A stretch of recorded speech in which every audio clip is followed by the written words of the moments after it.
For a full translatable transcript, follow the link in the description. The flames danced under the night sky, casting flickering shadows upon the gathered tribe. Druids, adorned in robes of white, chanted incantations to the ancient gods, invoking blessings for the harvest.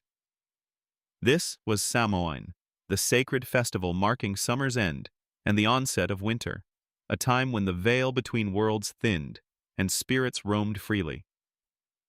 For the people of ancient Ireland, these rituals were the lifeblood of their existence, connecting them to the land, their ancestors, and the divine forces they revered.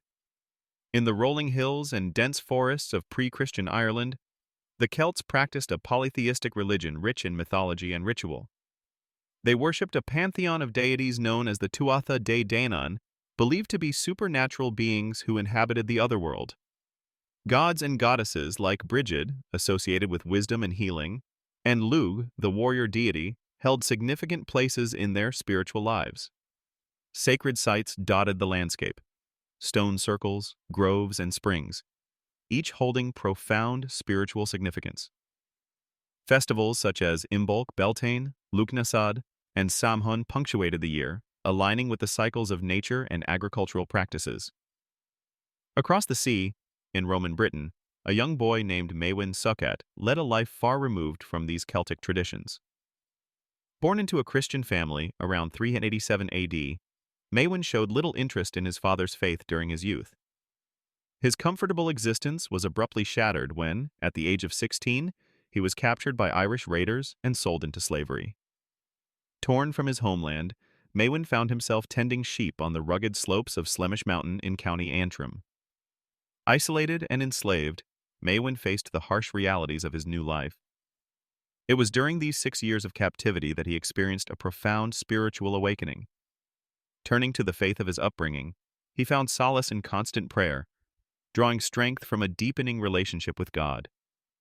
This period of reflection and devotion transformed him, igniting a fervent desire to spread Christianity. One night, a vivid dream beckoned him to escape, promising a ship would await to carry him home. Seizing the opportunity, Maewyn fled his captors and journeyed over 200 miles to the Irish coast. There, as foretold, a ship bound for Britain granted him passage, leading him back to his family and freedom. Yet, freedom did not quell the fire within him. Another dream called him back to the land of his captivity, this time as a missionary. Heeding the vision, Maewyn adopted the Christian name Patrick and embarked on religious training, preparing for a mission that would define his legacy.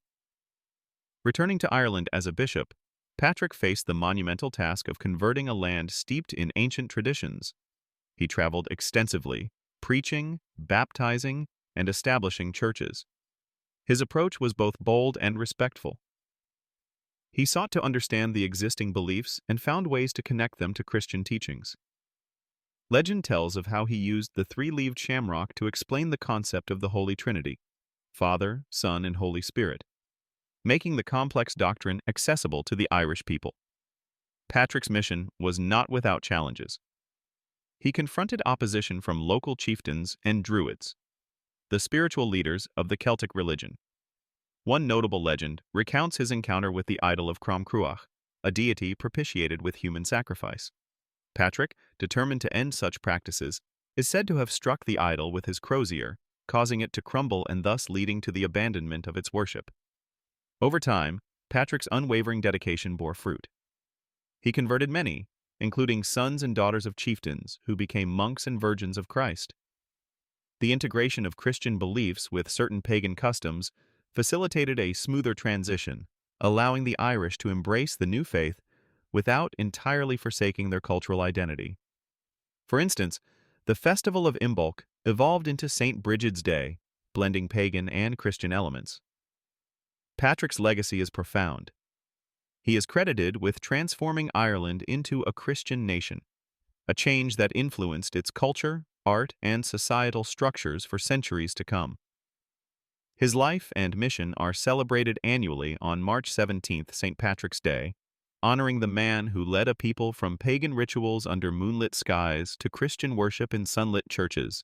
If you were in Patrick's place, Would you have returned to the land of your captivity to spread your faith? Let me know in the comments.